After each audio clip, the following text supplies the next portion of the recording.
Bom, pessoal, começando então nossa aula de hoje, né? Queria começar apresentando para vocês sobre o que é a nossa aula de hoje, qual é o tema da nossa aula de hoje, tá? Que é algumas perspectivas, a gente vai levantar algumas perspectivas sobre o que é justiça, pessoal, tá? E justiça a gente tem diferentes formas, tá? De entender o que é justiça, né? Eu vou apresentar aqui inicialmente algumas concepções sobre ela, algumas explicações sobre o que seria justiça. Lembrando, né, que na semana anterior, no tema anterior que a gente debateu, a gente falou sobre ética, né, ética utilitarista, ética deontológica, e a gente traduziu, né, falando aqui de uma forma mais simples, né, existem diferentes conceitos sobre o que é ética e sua diferenciação para moral, mas geralmente as pessoas dizem que ética seria uma questão mais coletiva, né, princípios morais coletivos, e a moral seria uma questão mais individual, mais de cada pessoa, né, dependendo da perspectiva que a gente usar. Mas em ambos os casos, seja na perspectiva individual, cada um olhar para dentro de si, saber o que é a coisa certa a se fazer, ou e portanto seria, né, um conceito de moral, a pessoa definir qual é a sua moral, né? Ou coletivamente, né, nós enquanto grupo, enquanto sociedade, definirmos, né, os valores, o que socialmente a gente acha que é certo ou errado se fazer, né, o que seria a definição de ética. Em ambos os casos a gente está procurando princípios morais, né, princípios que orientem as nossas ações, que nos digam o que é certo ou o que é errado fazer em cada situação. Ao procurar entender nessas perspectivas éticas ou morais, né, o que é o certo a se fazer em cada situação, a gente acaba estabelecendo, né, esses princípios morais, essas regras, esses critérios que vão nos ajudar a entender como que a gente deve agir em cada caso. Isso pensando individualmente, caso a caso, a gente vai estar discutindo ética, vai estar discutindo moral. Quando a gente vai um passo além disso e leva essa discussão para um prazo maior, né, uma perspectiva mais ampla, socialmente falando, a gente também pode usar esses mesmos critérios, né, essa mesma lógica, essa mesma perspectiva de análise para tentar definir o que é o justo e o que é injusto numa sociedade, né? Tentar definir socialmente, né, de maneira mais geral, mais ampla, o que são ações que a gente considera justa e o que são ações que a gente considera injusto. Tá? Se a gente voltar lá nas primeiras concepções sobre justiça, né, é importante lembrar que justiça está diretamente relacionado, pode parecer meio óbvio, mas justiça está relacionado com se fazer aquilo que é justo. Né? Quem faz justiça é aquela pessoa que pratica atos justos. Né? E o que é ato justo? Né? O que é uma coisa justa? Se a gente está falando de justiça e fala sobre justo, né, parece que a gente está dentro ainda do mesmo campo, da mesma área de entendimento. Mas existem outras áreas, né, outros espaços, né, onde a gente usa essa mesma palavra para dizer coisas muito diferentes. Né? Enquanto o justo da justiça tem a ver, né? Uma pessoa justa é aquela pessoa que faz o certo e não faz o errado. Mas e uma roupa justa? Né? A minha camiseta, essa aqui não é o caso, mas sei lá, se eu tivesse com uma camiseta justa, coladinha no corpo, eu posso chamar essa camiseta de justa. Né? Mas isso não quer dizer que essa camiseta faz o certo ou faz o errado. Né? Tem gente que gosta de camiseta mais larga, tem gente que gosta de uma camiseta. Não tem o que é certo ou errado com relação à camiseta. Uma camiseta justa é aquela que se encaixa perfeitamente no corpo da pessoa. Uma calça justa, né? Aquela que fica bem coladinha no corpo da pessoa, porque é exatamente do formato, né, do corpo da pessoa, que se encaixa justamente no corpo da pessoa.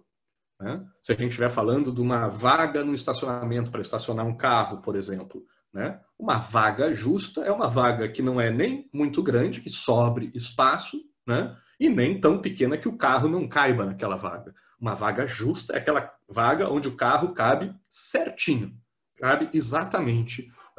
O tamanho do carro cabe exatamente no tamanho da vaga. Assim como a roupa tem exatamente o tamanho que se encaixa no corpo da pessoa que veste uma roupa justa. De onde que vem isso, pessoal? A gente pode trazer essa noção de justo, né, como sendo aquilo que se encaixa perfeitamente em algo, né, desde lá da Grécia Antiga. Agora eu estou falando de Grécia Antiga, mais antiga do que Aristóteles, do que Platão e do que Sócrates. Né? Estamos voltando lá na Grécia mitológica, né? As explicações, né, mitológicas da Grécia Antiga, que tentam explicar a origem do mundo. Né? E vão dizer, os gregos vão dizer que no começo existia o caos, né, no mundo, e Zeus aparece, então, nesse mundo inicial e traz ordem para esse mundo, né, que era regido pelo caos. Então, Zeus faz com que cada coisa ocupe o seu devido lugar no mundo, coloca o mundo em ordem. Ou seja, né, traz harmonia para o mundo. É uma perspectiva onde justiça equivale à harmonia, pessoal. Essa perspectiva mitológica grega sobre justiça. Né? Foi Zeus que trouxe justiça ao mundo, né, que era antes regido pelo caos e pela total bagunça e confusão, né? E Zeus trouxe harmonia, colocando cada coisa no seu devido lugar. Né? A ideia, a analogia mais fácil que a gente tem para entender essa perspectiva é imaginar o mundo como um grande quebra-cabeça, né? E que Zeus colocou cada peça desse quebra-cabeça no seu lugar, e cada um de nós e cada uma das coisas que a gente vive é uma peça desse quebra-cabeça e tem o seu lugar no universo, né? No cosmos, né? No mundo. E justiça ocorre quando a gente coloca cada peça no seu devido lugar. Né? É isso que é justiça como harmonia, e que vocês vão ver, logo mais vou explicar um pouco mais para vocês, que os gregos clássicos, lá Platão e Aristóteles, vão trazer essa perspectiva nas suas ideias sobre justiça. Mas, por enquanto, ficamos com essa primeira noção do que é justiça. Né? Justiça como harmonia. Né? Cada coisa no seu lugar, se encaixa perfeitamente no espaço em que deveria estar. Mas como que a justiça funciona na prática? Se a gente for olhar hoje em dia, né, mesmo antigamente, né, já era assim, né? Como é que funciona a prática da justiça? Como é que ela é aplicada? Né? Na prática, a justiça, né, o exercício da área da justiça, da aplicação no mundo real, geralmente a gente usa a justiça para tentar resolver um conflito, um impasse, né? Onde diferentes partes, diferentes pessoas, né, têm pretensões ou vontades diferentes, né, excludentes entre si. Uma parte quer uma coisa, outra parte quer outra, eles não conseguem chegar a um acordo, né, inicialmente não conseguem fazer um arranjado ali entre eles que já resolva esse problema. Uma discorda da outra, tem pretensões excludentes, portanto, não conseguem se resolver. Existe, portanto, um conflito, uma desarmonia entre as partes, né, como situação inicial, onde a gente, nessa desarmonia, vai tentar aplicar a justiça. E para que haja justiça nesse conflito, nesse impasse, é necessário que surja um terceiro elemento, diferente dessas duas partes em conflito. Né? E esse terceiro elemento se pressupõe que ele seja imparcial, equidistante, né? Tenha o mesmo distanciamento das duas partes. Não pode ser o amigo de uma parte, né, e inimigo de outra. Tem que ter a mesma relação com ambas, de preferência de distância e de imparcialidade. Certo? E dessa forma, toda a noção de justiça, pelo menos do seu funcionamento, acaba adquirindo uma perspectiva triangular de justiça. Justiça precisa de duas partes em conflito e de uma terceira parte que sirva como mediador e que resolva esse impasse entre essas duas partes, essa disputa entre essas duas partes. E esse terceiro elemento, além disso, além de ter que ser imparcial, né, um terceiro diferente das duas partes em litígio, esse terceiro elemento não pode ser qualquer pessoa. Né? Tem que ser alguém que seja reconhecido, né, autorizado pelas partes como sendo alguém competente para julgar. Ou seja, tem que ser alguém que tenha legitimidade para exercer o papel de julgador.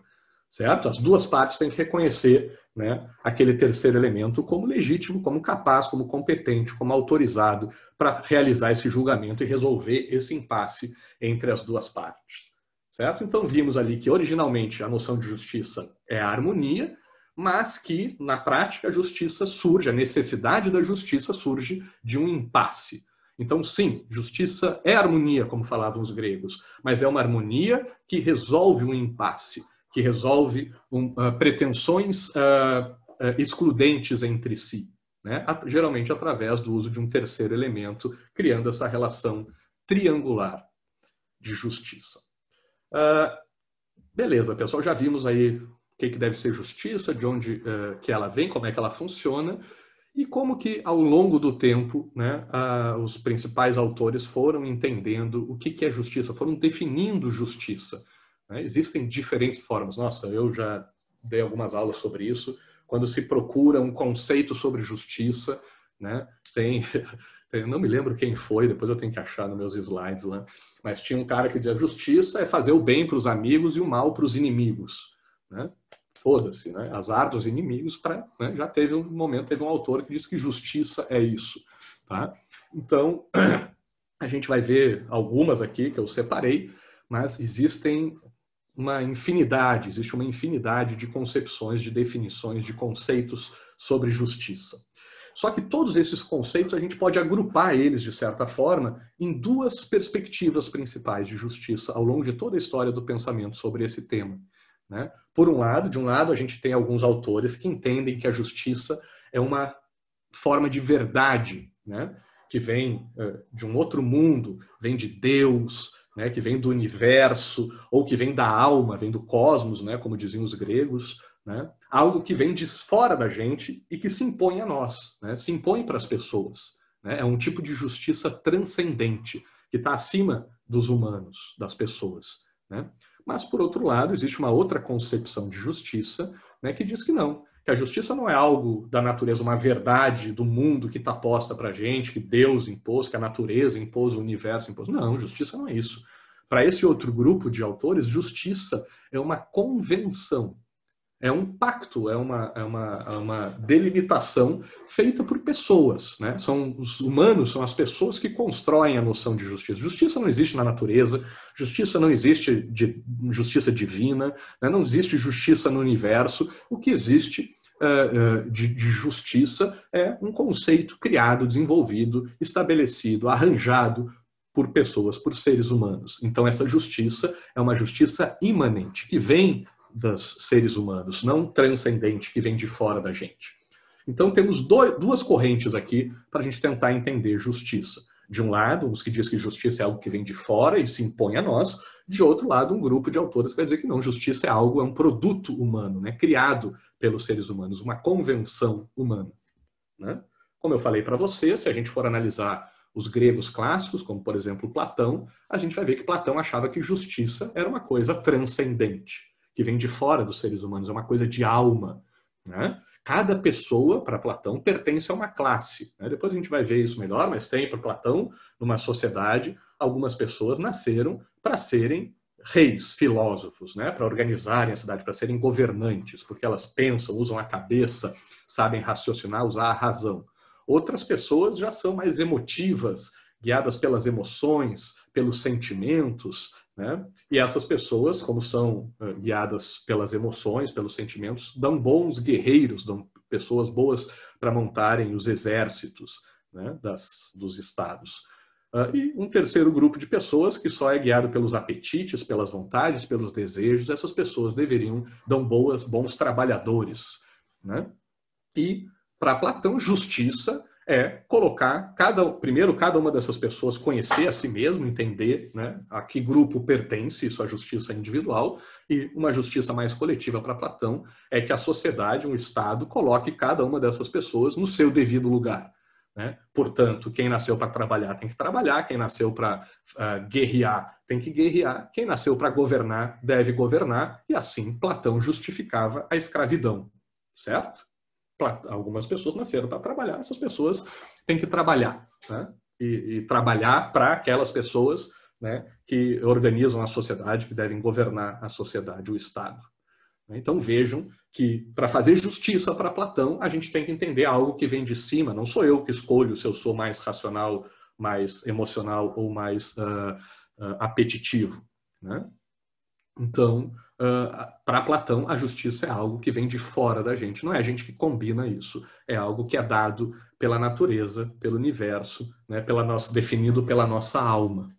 Aristóteles também vai nesse sentido, né? Apesar de contrariar Platão em muitas coisas, Aristóteles também vai dizer que justiça é alguma coisa que vem da alma, que vem do universo. Porque para Aristóteles, cada pessoa, a gente vai ver um pouco mais detalhes, a discussão sobre Aristóteles na aula de hoje, mas o importante aqui é a gente entender que, basicamente, o conceito de Aristóteles está relacionado também ao conceito de virtude. O conceito de justiça de Aristóteles está relacionado ao conceito de virtude.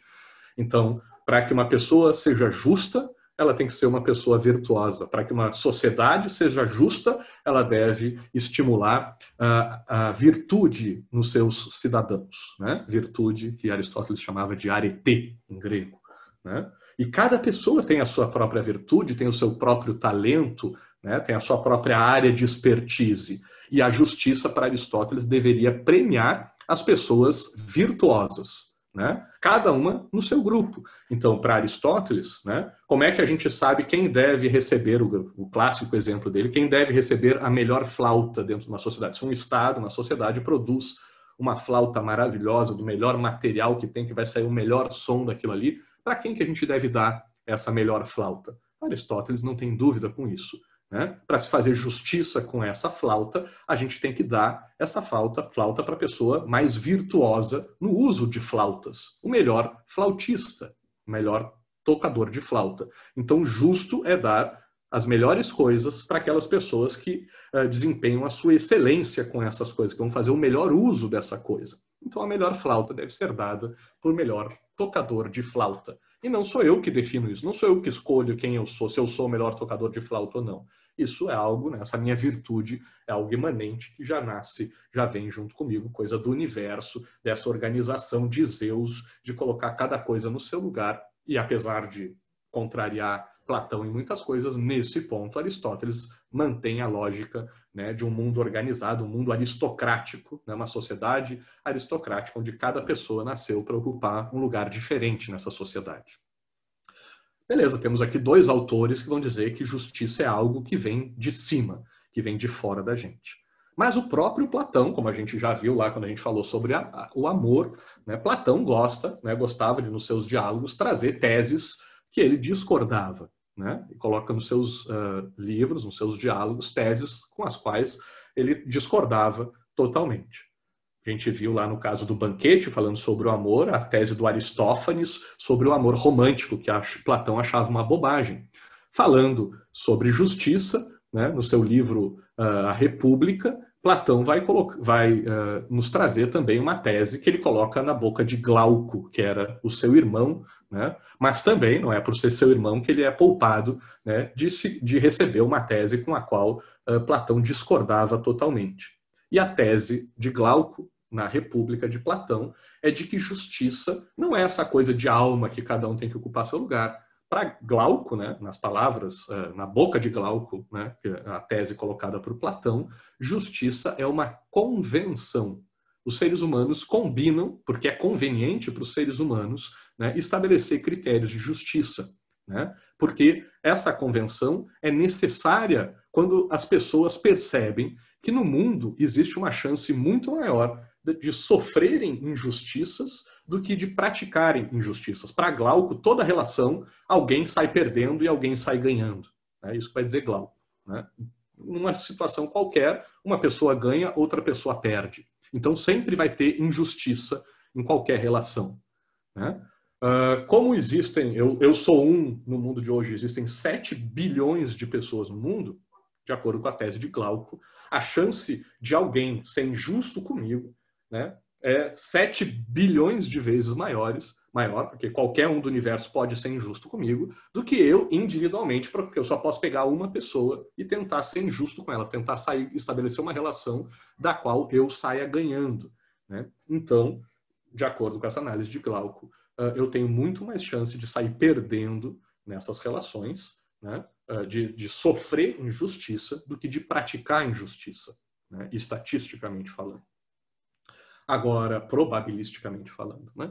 Agora, em consequência disso, então, Glauco vai dizer que a gente deve definir critérios de justiça, porque senão todos sairemos perdendo. Depois a gente vai ver que isso acaba sendo, né, um dos elementos aí que servem de base também para a teoria contratualista, né, para a gente sair do estado de natureza, estabelecer uma sociedade civil, está muito relacionada essa tese de Glauco aí com a tese dos contratualistas.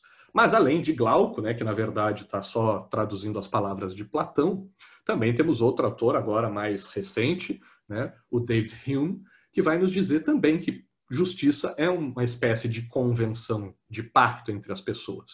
E o Hume vai dizer que essa convenção só surge porque existem duas características nas situações entre as pessoas. Por um lado, os seres humanos teriam uma generosidade limitada. É uma forma educada do Hume dizer que as pessoas são egoístas, né? A gente não é generoso com todo mundo, a gente não faz generosidade com todo mundo por aí, né? A gente faz com aquelas pessoas mais próximas, que a gente mais quer bem, mas a gente não é bonzinho, generoso com todo mundo. A nossa generosidade é limitada, né? Ou, se preferirem, somos egoístas. Se não fôssemos egoístas, se todos nós fôssemos generosos com todos e com todas, sempre, não haveria necessidade de justiça, né? Porque a gente todos seríamos justos naturalmente, se fôssemos sempre generosos. Essa é a ideia de Hume. Por outro lado, né, além do egoísmo, da generosidade limitada, é necessário também que hajam bens escassos. Raridade de bens é necessária para que a justiça seja necessária. E o Hume vai dizer que, por exemplo, não existe discussão sobre justiça com relação ao ar, né? Tem ar para todo mundo, não falta ar para ninguém, então não tem por que se discutir se a pessoa que está respirando o ar está sendo justa com a outra que também está respirando ar, porque tem ar para todo mundo. Ele também citava a água, que na sua época, né, era vista como um bem abundante que não faltava para ninguém, né? Hoje em dia a gente já sabe que a coisa não é bem assim, hoje em dia a água já é, né, uma commodity, já é vendida, né, já é escassa. Então, talvez Hume, hoje em dia, não colocasse água entre os seus exemplos de bens abundantes. Mas o ar, eu acho que ainda continua.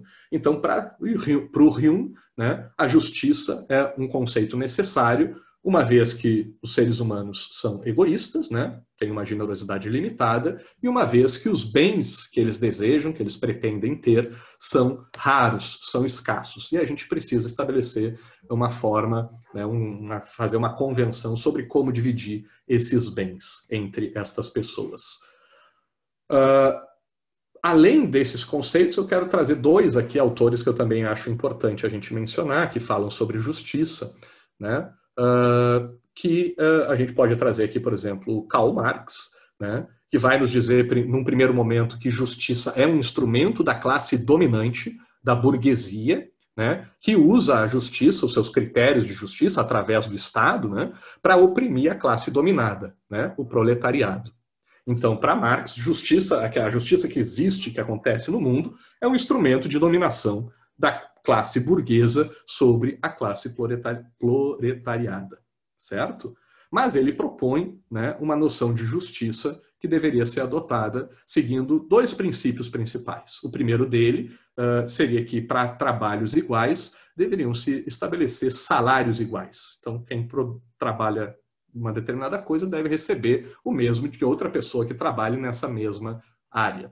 Por outro lado, um segundo princípio que ele defende diz que a gente deve, para fazer justiça, a gente deve esperar de cada um segundo a sua competência e dar para cada um segundo a sua necessidade. Tá, pessoal? Então, cada pessoa deve contribuir para a sociedade com base naquilo em que é mais competente, de certa forma, né, relacionado com a noção lá dos gregos, cada pessoa tem que saber no que é bom, no que é melhor, para poder contribuir de forma mais efetiva com a sociedade. Por outro lado, né, devemos dar para cada pessoa de acordo com sua necessidade. Muitos analistas aqui do Marx acabam dizendo que isso acaba nivelando todo mundo por baixo, dando só o básico para todo mundo, que todo mundo precisa de coisas básicas, então só se dá o que comer, né, se dá o básico para cada pessoa. Por outro lado, uma outra perspectiva é de que, nessa segunda parte, a cada um segundo sua necessidade, poderia ter uma relação com a primeira parte da frase, né, de que cada pessoa contribui com sua competência. Então, o que vai definir qual é a necessidade de cada pessoa não é esse básico mínimo de sobrevivência humana, mas sim a competência de cada pessoa. Então, um policial que a melhor forma, a melhor competência que ele tem é ser um policial dentro de uma sociedade, então deve-se esperar dessa pessoa que ela trabalhe como policial e que seja um policial de excelência, o melhor policial possível, né, segundo a sua competência, que ele dê o máximo dentro da sua competência para essa sociedade. Por outro lado, já que esse é um policial e que a gente espera dele a excelência como policial, também devemos dar para esse policial todas as condições necessárias para que ele possa exercer a sua função de policial com excelência. Então ele merece a melhor viatura, os melhores equipamentos de segurança, as melhores armas, né, se forem usar armas, o melhor sistema de inteligência, para que ele possa desempenhar a sua função de policial com excelência, né? Então temos aí, né, uma perspectiva, vejam que a noção de justiça vai ficando aqui um pouco mais complexa. Mas Marx vai trazer que, na prática, justiça é um instrumento da classe dominante, dos fortes, né, que usam para oprimir os mais fracos dentro da sociedade. Por outro lado, temos um outro autor, né, o Nietzsche, que vai nos dizer que justiça também é uma convenção, né? Mas ele se pergunta, vem cá, quem é que teria interesse nisso, né? Em estabelecer um critério sobre justiça? Né? O Nietzsche usa os conceitos de forças ativas, pessoas fortes que tomam iniciativa, que botam o mundo para girar, são o motor, né, da nossa história, e tem pessoas que são reativas, né, que só ficam lá para incomodar, para reagir a essas forças ativas, né? Que só incomodam, só criticam as outras pessoas que estão fazendo, que estão assumindo posições ativas dentro da sociedade. Ele pergunta, quem é que teria interesse em convencionar o que é justiça dentro de uma sociedade? As forças ativas ou as forças reativas? Os fortes ou os fracos? Nietzsche conclui que, obviamente, somente os fracos, né, teriam interesse em criar regras, normas e leis de conduta que digam que é certo ou errado de se fazer numa determinada sociedade. Né? Então, para o Nietzsche, justiça vai ser o triunfo dos fracos sobre os fortes. Né? Nietzsche criticava lá principalmente Platão, né? Ele dá umas porradas grandes em Platão, dizendo que Platão era um fraco que perdia qualquer discurso que se ele tentasse participar na ágora, e como ele não era um grande orador e não conseguia fazer valer, né, as suas verdades, né, com base na sua retórica, ele se fechava dentro do quarto, escrevia seus livrinhos lá e criava regras morais de um mundo, né, ideal, que não, diferente do nosso, né, e que, portanto, Platão seria um fraco, um covarde, né, que não consegue fazer as suas ideias prevalecerem na sua sociedade, e por isso ele cria esse monte de regrinha de ideias do mundo ideal de verdade, né, para oprimir as pessoas realmente fortes, né, as forças ativas da sua sociedade que estavam lá fazendo valer as suas opiniões, as suas perspectivas de forma prática. Né? Então temos aí uma perspectiva diferente também sobre justiça. Nietzsche ainda vai dizer, né, que os fracos conseguem, em todo lugar existe noção de justiça, porque os fracos conseguem fazer valer essa sua ideia, esse seu interesse em criar regras, né, e acabam os fracos ganhando dos fortes, né, se criticou Nietzsche perguntando, vem cá, como é que os fracos ganham essa situação, se os outros são fortes e os fracos, né, que são fracos, como é que eles ganham? Né? Nietzsche vai explicar isso dizendo que os fracos, por serem fracos, eles são oprimidos. Então eles têm um objetivo comum, que é vencer os fortes. E por isso eles se unem, trabalham de forma colaborativa, em associação. Eles se associam para lutar contra os fortes. Né? E criam essas regras, os fracos, de forma colaborativa, para tentarem criar obstáculos para as ações das pessoas mais fortes na sociedade. E os fortes, por outro lugar, como são fortes e fazem valer as suas vontades, quem é forte, quem consegue fazer aquilo que quer, geralmente, de acordo com Nietzsche, não gosta de trabalhar em conjunto, né? Por que eu vou me associar com outro se eu já sou forte sozinho? Então eu vou fazer valer a minha vontade, eu vou defender minhas coisas e eu vou, né, fazer acontecer aquilo que eu quero, do jeito que eu quero. Eu não vou ficar perdendo meu tempo combinando coisa com o outro, fazendo acordo com o outro, porque eu sou forte, eu mando, né? Eu faço valer as minhas vontades e não preciso dos outros para isso. Então os fortes trabalham individualmente, eles não se associam, os fracos têm o objetivo comum de derrubarem os fortes, se associam e por isso acabam ganhando essa disputa e conseguindo estabelecer critérios de justiça nas mais diferentes sociedades do mundo e da história, né, ao longo do tempo. Então vejam que para Marx, justiça é um instrumento dos fortes oprimirem os fracos. Para Nietzsche, justiça é um instrumento dos fracos, né, criarem obstáculo para a força dos mais fortes. Pessoal, falei de tudo isso inicialmente só para fazer uma breve, nem tão breve assim, introdução, né, sobre o nosso conceito de justiça.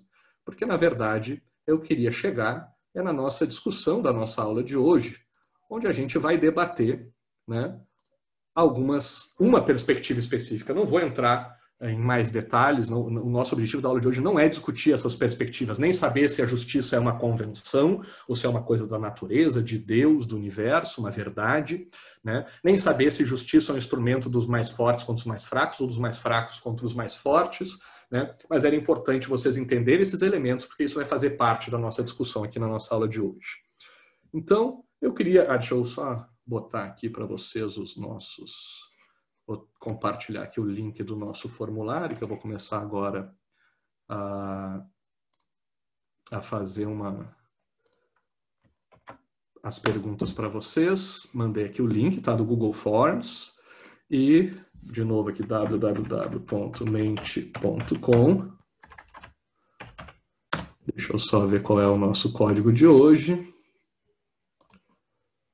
O código de hoje é 9214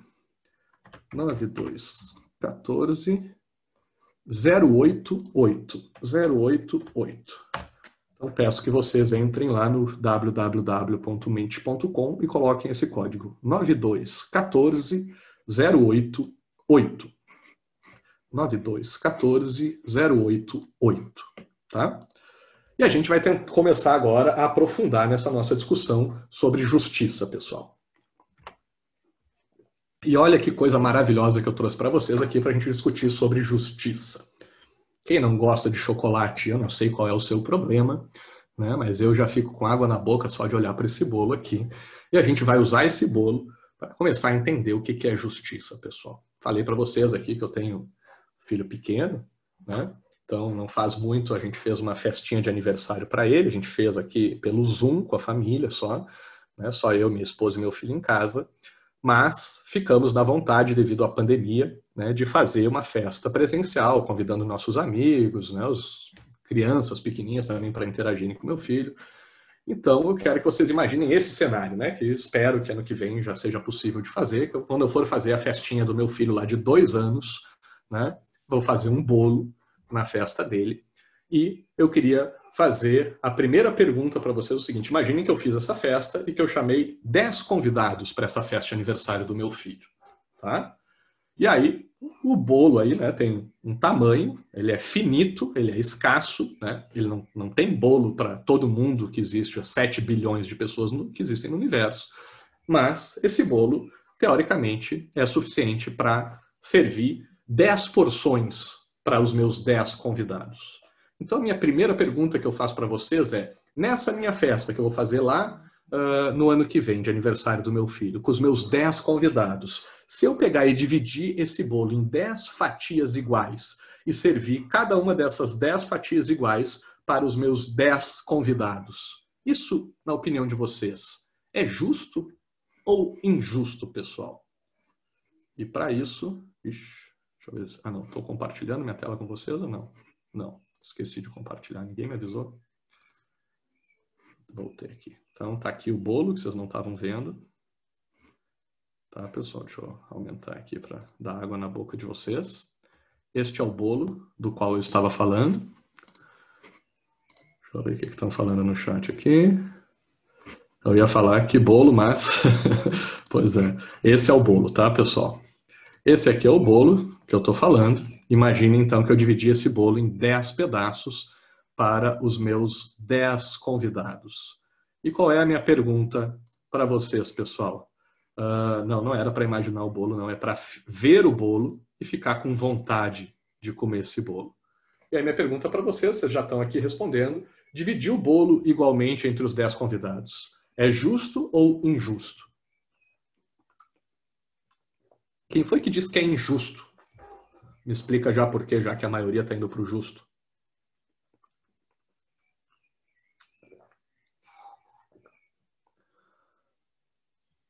A pessoa não quer falar porque, na verdade, a pessoa queria comer o bolo sozinho. Agora, as 2 pessoas que disseram isso, agora a pessoa ficou constrangida de dizer que queria comer o bolo sozinho, por isso achou injusto. É isso? Dessas 2 pessoas que disseram que é injusto, alguém explica por quê?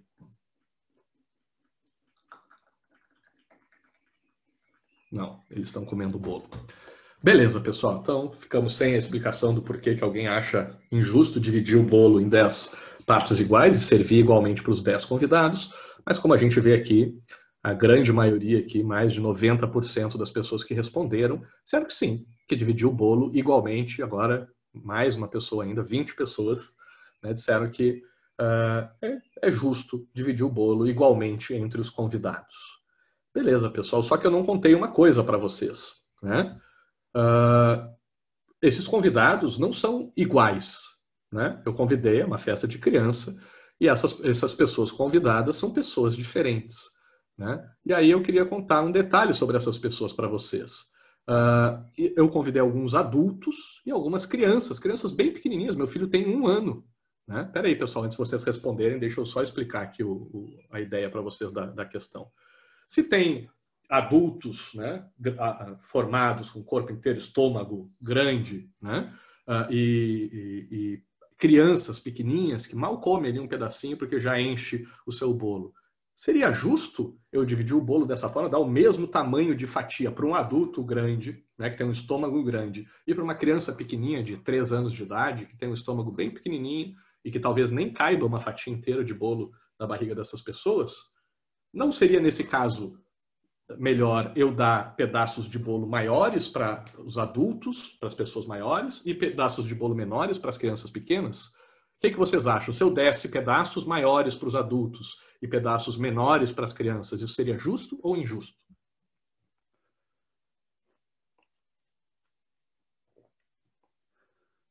De novo, temos as 2 pessoas, 3 agora que botaram que é injusto, querem 4 dizer por que seria injusto?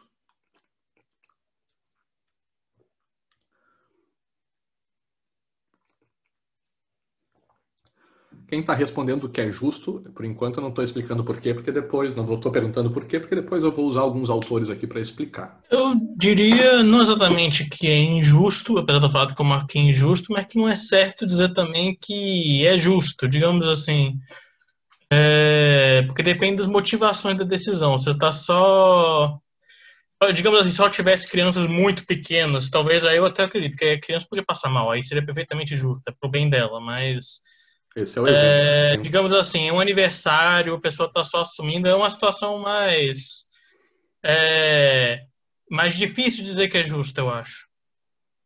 Eu acho que é Mas o mais. exemplo é, pensem que tem adultos, pessoas grandes, 5 pessoas dos meus 10 convidados são adultos, né, formados, e 5 pessoas são crianças de 3 anos. Aí eu não daria nem bolo para começar.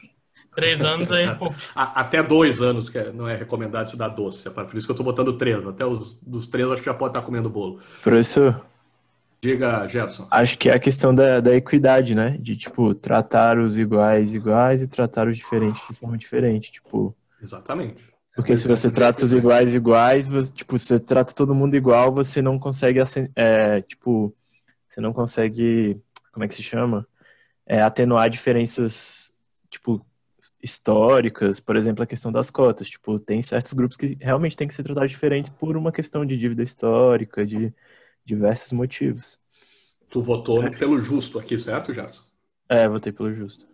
Perfeito. Eu votei pelo injusto. Eu posso defender também? Pode, por favor, falar. Eu coloquei como injusto porque, primeiro, eu pensei que essa questão de decidir qual que é o tamanho apropriado de um pedaço de bolo para uma pessoa, não tem como você decidir isso, mas sim a própria pessoa. Então, por exemplo, a minha madrasta e o meu irmão, eles não gostam de doce. Eu claramente comeria o doce dos dois, porque eu sou louca por doce. Então, sim, mesmo.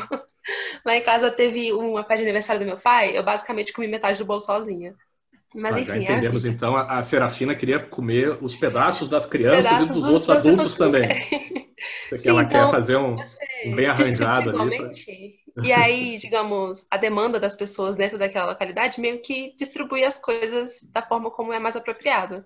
Então tem gente que não gosta de glacê, tem gente que não gosta de pasta americana, outros gostam da cereja e outros não gostam de fruta em cima de bolo. Então as pessoas vão, sabe, se ajeitando ali entre elas. Então, a princípio, o mais justo seria distribuir igualmente e depois o resto que se vira. Eu não sei se tá certo, mas essa é a impressão que eu fico quando eu penso em bolos, pelo menos. Beleza. Vamos ver, eu não sei, né? Se a gente vai chegar a uma conclusão do que é certo ou não. Acho que a ideia principal é deixar vocês sem saber o que é certo ou o que é errado. Professor, Diga lá, Julinho. as pessoas não respeitam criança. As pessoas estressam a criança, as pessoas fazem brincadeira sem graça com criança e não dá bolo. Não, pra mim é sacanagem isso aí. Tem que dar bolo igual os Simpsons. A criança quer comer o bolo, deixa ela comer em paz. Isso A aí Serafina é. não queria só deixar as crianças sem bolo, ela queria comer os pedaços dos Olha outros aí, adultos não, também. Ela não, quer fazer um arranjado para sobrar mais. Ela queria comer metade Olha, do só bolo. de quem não Ninguém gostasse, respeita a tá? criança. Eu não sou tão gulosa assim, só um pouco. Eu te Eu entendo, não Serafina. roubaria, eu pediria queria voluntariamente. eu queria o bolo só para mim também. Esse negócio de Mas dividir é aqui isso, não tem divide graça. igual que a criança merece respeito. Maravilha. Eu acho que o chocolate, a minha intenção era deixar vocês empolgados no debate, mas eu acho que ele é tão estimulante que pode ter deixado vocês assim, afetar a capacidade de julgamento de vocês. A Serafina quer todo o bolo para ela, ali não tem jeito. Acho que a imagem de chocolate acabou falando mais alto aqui do que a análise racional do caso. Mas beleza, pessoal. De novo, tá? Mesmo exemplo que a gente deu lá no bondinho, tá? Que, como sempre vai ser nas nossas aulas, são exemplos que a gente vai restringir toda a complexidade da realidade. A realidade não é tão simples. O Criatura mencionou ali, né, que teria que ver. Alguma criança dessa idade pode comer ou não pode comer, é uma questão. A Serafina disse, mas quem disse que todo mundo vai gostar do bolo? Tem gente que não se interessa. Sim, isso na realidade, isso acontece. Tá? Mas no nosso exemplo aqui, imaginando que o bolo é o mesmo, que as crianças pequenas podem comer o bolo, os adultos também, que todo mundo gosta igualmente do bolo, né? A ideia seria a gente tentar entender com base nisso. Né? Mas vimos ali... Fala lá, Patrick. Era só para ver se tu tava vendo, porque pediram para Vi. você acompanhar o chat também. Não aparece. Nem marcou aqui agora, deixa eu ver. Teve até umas coisas importantes, mas a maioria não, mas vou acompanhar. Debates acirrados sobre o bolo. O professor é esperto. Me inscrevi na matéria para isso. Maravilha. Tinha mais alguma outra coisa? Não, mas é que tinha muita coisa. Aí o importante já ficou lá Tá. pra cima. Eu sou, como eu disse para vocês quando eu falei lá do GTA, gente, eu não consigo jogar o GTA e ler o celular ao mesmo tempo. Eu não consigo dar aula aqui e ler o chat ao mesmo tempo, senão eu me perco. Se tiver alguma coisa, tá?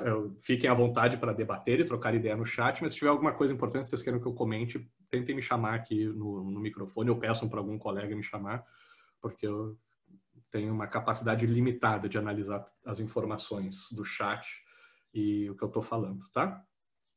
Mas vamos, porque o exemplo do bolo ainda vai além, pessoal. Então vimos no primeiro, né? A maioria disse que seria justo dividir o bolo igualmente para 10 pessoas. Agora diminuiu um pouco a diferença, teve alguns que acharam, uma parcela maior de pessoas que acharam injusto dar pedaços maiores para as pessoas maiores e pedaços menores para pessoas menores.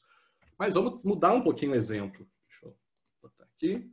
E se a gente entendesse que algumas crianças, alguns dos convidados me ajudaram eu e minha esposa, a fazer o bolo. E outros não. Outros só chegaram lá de boa, sentaram e vieram para comer o bolo. Vocês acham que seria justo eu dar pedaços de bolo maiores para quem nos ajudou a fazer o bolo, veio antes na festa, ajudou a fazer o bolo, trouxe ingrediente, e pedaços menores para as pessoas que não ajudaram a fazer o bolo? Isso seria justo fazer isso? Dar pedaços maiores para quem ajudou e pedaços menores para quem não ajudou?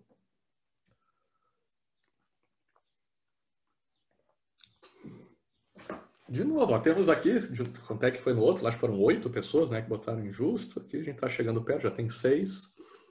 Alguém quer fazer algum comentário aqui sobre algum dos lados? Já aumento passou, já estamos com 9. Professor, eu primeiro digo, pode falar.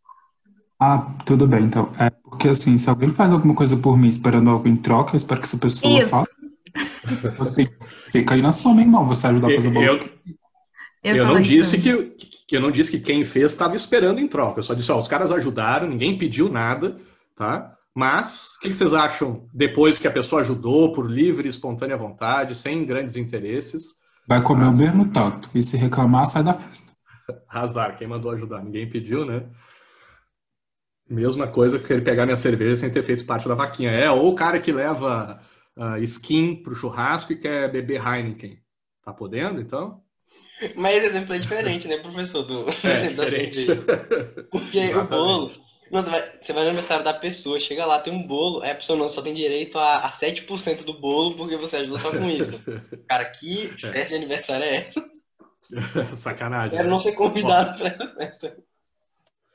Beleza, mas você não acha que faz sentido, gente? Tudo bem que, né? Fica estranho a gente imaginar na festa. Agora, sei lá, né? Imagine, vamos mudar um pouquinho o exemplo aqui para ver se chega no ponto. Se fossem só crianças convidadas para a festa, né? E eu fosse dividir o bolo, todo mundo tá brincando, não sei o que lá, só que teve umas crianças que apurrinharam, velho, que se comportaram mal, fizeram birra, encheram o saco, quebraram coisa, desobedeceram os pais, não sei o quê. E teve crianças que fizeram tudo certinho, participaram das atividades, né? E se comportaram como deveria. Não tem aquela lógica, né? Comeu todo o almoço, vai ganhar a sobremesa. Vocês acham errado fazer isso? Né? Dizer para a criança, olha, se tu te comportar bem na festinha, tu vai ganhar bolo. Se não, não vai ganhar um pedaço de bolo menor. Professor, mas eu acho que para essas crianças tinha que punir os pais. Eles não vão comer bolo. Bem, mas as crianças estão com o recreacionista lá. Né? Os pais... Não tem... porque tu acha que a culpa da má criação do filho é dos pais, é isso? Uhum. Basicamente. Tipo assim, bem, não foram assertivos. Ou então não sentaram e dialogaram, trataram da forma. Perfeito. Então vamos supor, vamos pegar o exemplo do porquinho aqui. Aí vocês concordam, então, que os pais que criaram seus filhos melhores e, portanto, os filhos não estão fazendo birra, estão obedecendo, esses merecem pedaços de bolo maior do que os pais que não criaram bem seus filhos? Vocês concordam com isso? É meio estranho também, né? Na lógica do bolo não faz muito sentido, mas assim, umas pequenas punições na vida real, talvez. Sim. Tipo assim, tem um filho que é um demônio? Talvez mereça. Isso aí, né? Como eu tô dando comida pro meu filho ali, eu não, por enquanto ele não come doce, né? Mas depois quando começar a comer, acho que provavelmente nós vamos usar a velha chantagem, né? Dizer para ele que ele só vai comer o doce se ele antes comer a comida salgada, né? A salada, as frutas, sei lá. Porque quem se comporta bem faz por merecer o prêmio no final, né, de ganhar o doce, a sobremesa ou o maior pedaço do bolo. Beleza, aqui temos empate. Deixa eu ver se tem outro exemplo. Acho que não, acho que acabou. Não, tem mais um. E se a gente tivesse, imagine que é a mesma festa, tá? Mas entre os meus convidados, eu tenho 5 crianças, imaginem que fossem, sei lá, só crianças, tá? Os meus 10 convidados que eu vou dividir o bolo. 10 crianças são obesas, né? Os pais dão comida demais, né? Dão doce demais desde pequeno, então as crianças já pequenininhas já são obesas, né? E as 5 crianças, né, são obesas e outras 5 crianças estão subnutridas. Os pais não alimentam elas direito, elas estão passando fome, né? Não seria justo a gente dar pedaços de bolo maior para as crianças que precisam comer mais, as subnutridas, e pedaços de bolo menores, ou até não dar bolo para as crianças obesas? Isso seria justo ou injusto? Dar mais para as crianças subnutridas e menos para as crianças obesas? Menos ou até nada, né?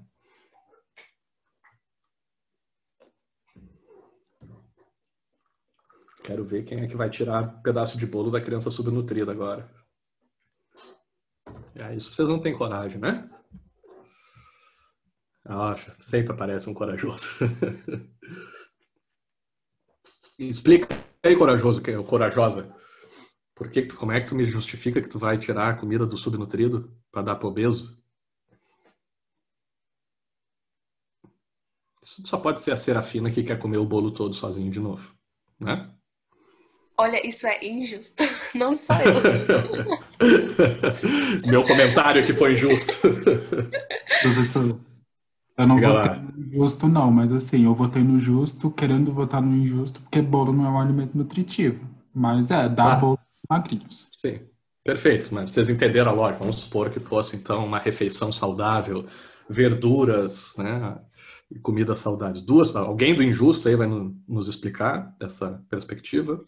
Olha, eu votei no injusto, mas é porque, de alguma forma, eu levei isso para problemas mais sérios. Automaticamente eu desconsiderei a parte boa, mas parece que é tipo assim, o problema tá lá, tem 5 pessoas gordas e 5 pessoas mais magras. Mas eu não acho que é justo você tirar das pessoas mais gordas para dar para as mais magras, sendo o mesmo montante, entendeu? Se você está sabendo que tem pessoas que estão com mais necessidade, talvez você tenha que fazer um rebalanceamento ali do bolo. Não tirar de uns e dar para o outro. Não sei se faz sentido. Como não entendi como é que faz rebalanceamento do bolo.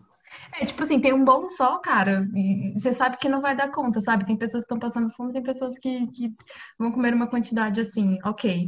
Então o problema talvez seja o bolo em si. Tem pouco Tu bolo. quer que eu Então, faça mais um bolo? eu Entendi. quero mais bolo, dar mais bolo, que aí as pessoas ficam felizes, entendeu? Essa é a solução fácil, né, gente? É só fazer mais, é só gerar mais bens escassos. Professor, Né? joga salgado Não, nessas mas é porque eu crianças pensei no magras, rolê né? do mundo, que é a má distribuição, não necessariamente Sim, que sim. falta. Mas falta, né? Parte da tem os dois aspectos, né? Tem a distribuição que é mal feita, É mas também tem a complicado. escassez. Dependendo do que a gente estiver falando, né? Comida, teoricamente, a gente tem comida para todo mundo, né? Sim. Mas se a gente estiver falando de, sei lá, bens, sei lá, um celular, até que hoje em dia acho que talvez tenha para todo mundo, né? Mas posições de honra, de prestígio dentro da sociedade não tem espaço para todo mundo, né? Mas beleza, entendi a lógica de vocês. Alguém tinha levantado a mão aqui, me esqueci agora. Professor, foi eu. Fala lá, Gabriel. Tipo assim, antes de você colocar as variáveis, né, da pessoa subnutrida e da pessoa obesa, eu tava pensando em votar no injusto, assim, porque, né, assim, as variáveis, a questão da necessidade, ela é subjetiva, né? Quem mais Sim. precisa e quem menos precisa é completamente subjetivo. E legítimo também. Mas aí quando você colocou as variáveis, aí complicou, né? Tipo assim, tirar da pessoa subnutrida para dar para uma pessoa obesa, né, nesse caso. Aí complica a variável, ela tendenciou ali pro justo, talvez.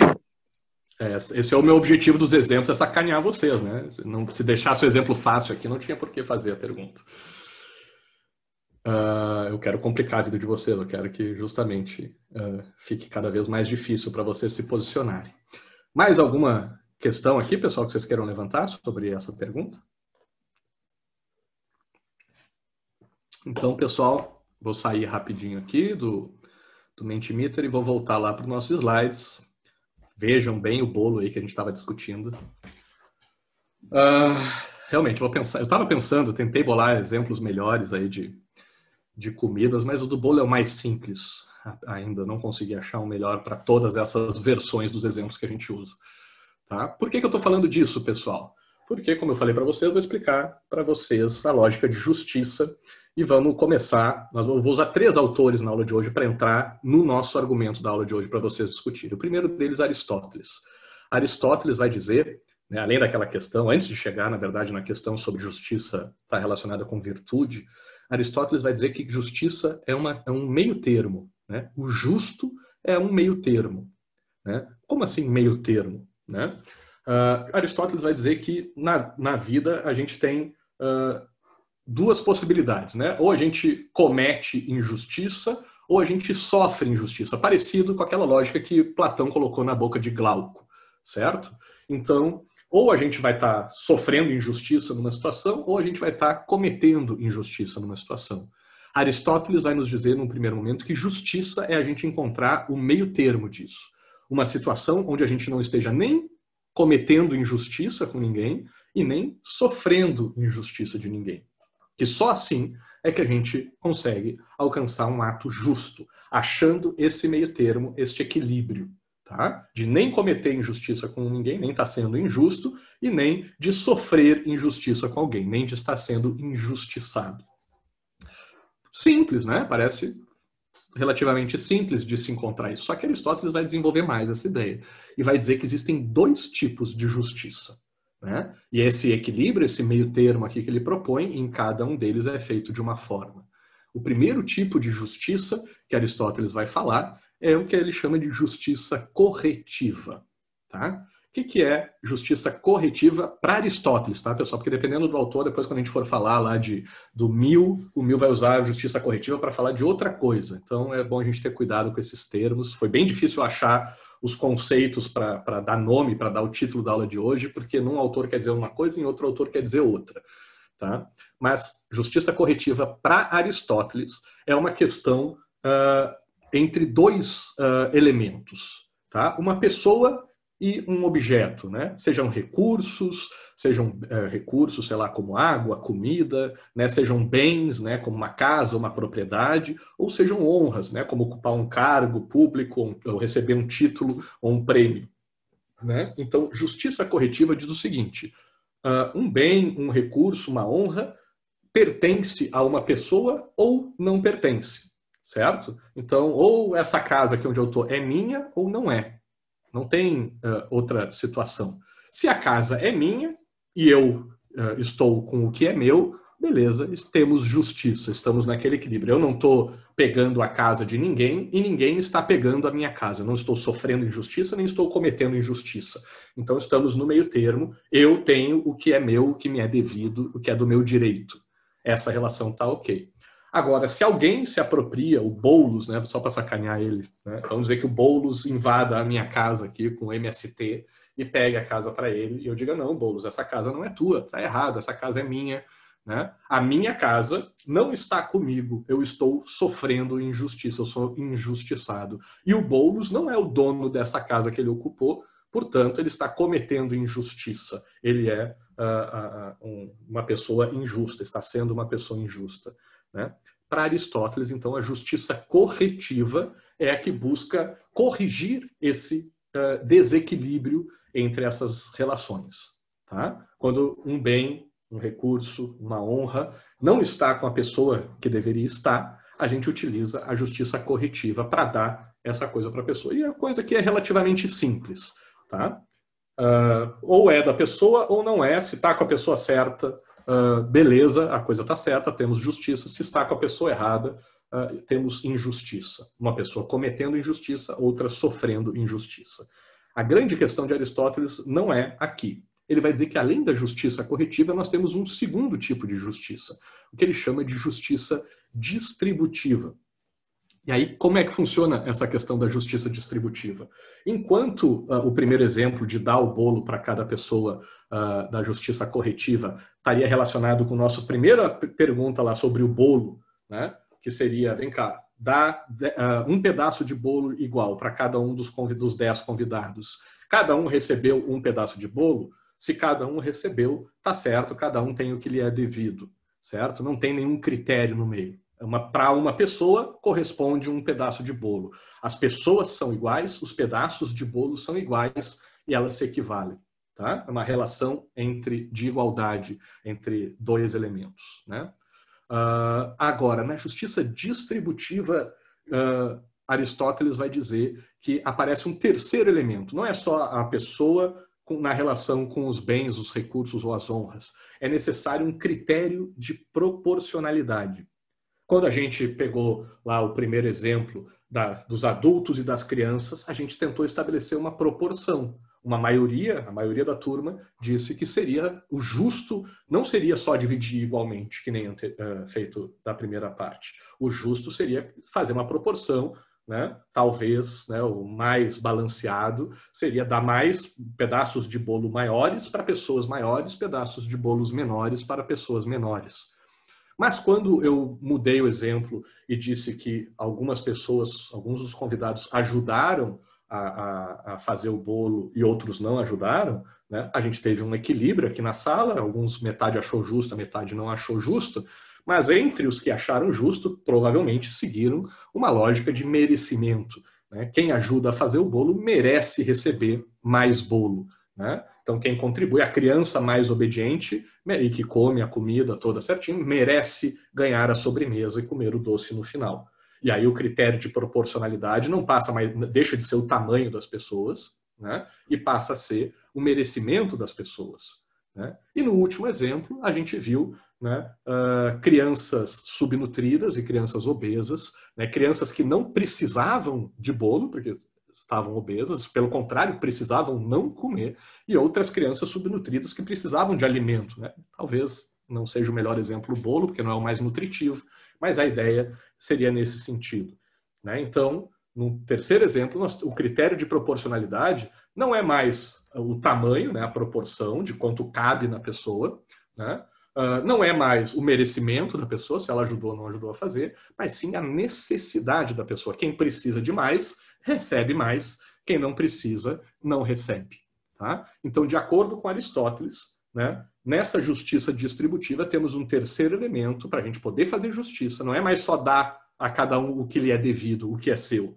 Aqui é dar proporcionalmente para as pessoas. E aqui entra aquela questão que o Hume defendeu de que os bens são escassos, né? Que não existe justiça sobre oxigênio. Não tem que discutir quem respira mais e quem respira menos, né? Porque eu não preciso dessa proporcionalidade. Todo mundo pode respirar. Mas como os bens são escassos, como não tem bolo para todo mundo, como a Patrick colocou lá, se desse para fazer mais bolo, beleza, dava para quem é obeso, dava para quem é magro, dava para quem ajudou, para quem não ajudou. Se tiver bolo sobrando, dá para dar bolo para todo mundo. Aí é fácil, a lógica aritmética, a justiça corretiva, né, que a gente deu para cada um o que lhe é devido, o que quiser. Quando tem abundância, fica fácil. Quando temos escassez dos bens, a gente distribuir, aí a gente precisa utilizar um critério de proporcionalidade para fazer justiça nessa distribuição desses bens, desses recursos e dessas honras. Então, Aristóteles vai nos resumir nesses dois tipos de justiça. Ele vai dizer que existe uma justiça corretiva, onde a gente tem igualdade entre os dois termos, pessoas iguais, pedaços de bolo iguais, né? E aí ele também vai dizer que isso é um tipo de igualdade aritmética. Para cada pessoa, um bolo, né? Aritmética das operações matemáticas, lá soma, igualdade, são relações de igualdade. Já na justiça distributiva, a gente vai ter uma proporcionalidade entre duas relações, né? Pessoas que mais ajudam, recebem mais, não é mais inteiro, mas sim uma relação, quem ajuda, quem precisa, quem é maior, né? Vai corresponder proporcionalmente a pedaços de bolos que também não são iguais, que são proporcionais, são maiores ou menores. E a isso, Aristóteles vai dizer que corresponde, portanto, a uma igualdade geométrica, né? No formato de formas, né? Do triângulo, especificamente ali naquela relação triangular que ele estabeleceu para a gente. Ele faz aqui uma análise que nos leva a entender essa questão. Também ele coloca, por exemplo, que a justiça distributiva seria mais indicada para as questões coletivas, não é só coletivas, mas de associação, ele fala, né? Que quando pessoas se juntam para estabelecer uma constituição, né, para uma sociedade, seria melhor a gente usar a lógica distributiva, porque a gente tem escassez de bens, de honras a serem distribuídas, né? Então a gente usa a justiça distributiva, essa igualdade geométrica, para questões, vamos chamar assim, de públicas, né? Quando o Estado vai distribuir bens, honras e recursos entre os seus indivíduos. Aqueles que considerados cidadãos merecem essa proporção. Quem mais contribui para a sociedade, mais recebe em troca dessa sociedade. Tá? Já a justiça corretiva, ele vai dizer que acontece mais em relações privadas, individuais, entre particulares. Então, quando pessoas estabelecem relações comerciais, uma pessoa vende um bem para outra, quem é que vendeu deixa de ser o dono daquilo. Então, se eu vendo a casa para o Boulos, aí a casa passa a ser do Boulos e deixa de ser minha, né? E temos relações de igualdade, um é proprietário ou não é da casa, e não tem muita discussão, não tem proporcionalidade, ou é de um ou é de outro. Tá? Ele já vai trazer essa noção, né, de forma meio subjacente, assim, para dizer que a justiça corretiva está relacionada a questões entre os particulares e justiça distributiva mais relacionada a questões públicas. Beleza, pessoal? Agora, vamos dar um passo além. Nosso próximo exemplo agora, eu quero que vocês imaginem o seguinte. Eu vou construir uma casa. Imaginem que vocês também vão construir a casa de vocês. Tá? E vocês vão contratar a pessoa, né, que vai construir essa casa. Né? Os trabalhadores que constroem essa casa. E aí, vocês têm... imagina que, na verdade, vamos pensar o seguinte. Vocês são uma empresa construtora. Tá? Vocês são uma empresa que constrói casas. E vocês vão contratar pessoas para a empresa de vocês, né, operários, né, pedreiros, para construírem casas por vocês. Tá? Tem trabalhadores, chega lá 2 candidatos para a empresa de vocês, para trabalhar para a empresa de vocês. Um deles é um cara fortão, né, que o cara levanta 10 tijolos sem pingar uma gota de suor o dia inteiro. O cara levanta uma parede super rápido, levanta 10 paredes num dia, porque o cara é muito forte, muito rápido, é experiente naquilo, sabe fazer, há anos já trabalha com aquilo, e o cara constrói, então, muito rapidamente. A outra pessoa não tem experiência nenhuma em construção. É magrinho, fraquinho, todo frágil, meio doente. Para carregar um tijolo, a pessoa sofre muito, dá um trabalho enorme, né? E aí eu queria perguntar para vocês, que são donas e donos dessa empresa de construção, qual desses dois trabalhadores vocês contratariam, né? Ou, se for o caso, se vocês preferirem, vamos supor que vocês possam contratar os dois. Se vocês fossem contratar essas duas pessoas, vocês dariam o mesmo salário para esses dois trabalhadores? Né? Vocês acham justo que esses dois trabalhadores, aquele que levanta 10 paredes num dia, né, receba o mesmo salário daquele que leva 10 dias para levantar uma parede? Então, se vocês fossem donos dessa empresa, né, vocês acham que investir mais, dar um salário maior para o funcionário que produz mais é justo ou injusto? Né? Vocês contratariam, pagariam mais para quem produz mais, dariam um salário maior para quem produz mais, ou pagariam a mesma coisa para os dois porque acham injusto? Quem disse que é injusto aí já quer falar alguma coisa? Professor, eu marquei injusto porque eu acho que a empresa tem que ceder o mesmo salário para todo mundo, porque o valor do trabalhador não é o que ele está produzindo ali somente, ou o que ele acha que tem que produzir a mais para ganhar mais. Ela tem que pagar mais para todo mundo, porque está ganhando igual. Mas e se não fosse uma empresa? Se tu fosse contratar alguém, né, um pedreiro, um mestre de obras com seus funcionários para produzir uma casa, tu pagaria a mesma coisa para um cara que vai gastar muito mais material, que vai levar muito mais tempo para te entregar aquela casa, ou para uma pessoa que constrói a casa mais rapidamente? Tu acha que é o mesmo valor? Provavelmente, eu não sei construir casa, ele que sabe. Então, assim... Beleza. Mais alguém, pessoal? Professor, Diga lá, Janela. bom, a partir do momento que a gente contrata, eu acho que os salários devem ser iguais mesmo. Acho que se você já tem a informação de que um produz mais que o outro, acho que a decisão mais correta seria contratar o que você acredita que mais produz e não contratar o outro. Porque a partir do momento que você contrata, né, os dois, o contrato tem que ser igual para os dois. Eu acho que a decisão justa é essa. Não pode ter um contrato por produção? Eu acho que nesse caso, em específico, eu acredito que não. Por que não? Porque eu acho que às vezes a produtividade também pode ser relativizada também. E aí a gente cai num problema muito grave. Como assim? Isso aqui não tem muita relativização. O cara, constrói casa mais rápido do que o outro. E a gente é uma empresa de construir casa. Não sei. Eu acho que aqui nesse caso, acho que a partir do momento que se contrata, os salários devem ser iguais. Beleza. Talvez o exemplo do salário não seja... Se quiser dar mais valor para a pessoa que produz mais, dá uma parada à parte, mas o salário base tem que ser igual para os dois. Porque senão, se for ganhar por produção, daqui a pouco já não quer pagar nada pra ninguém. Professor, e qual seria o incentivo do cara que produz menos a produzir mais, se ele, mesmo produzindo menos, ele ganha o mesmo salário de quem produz mais?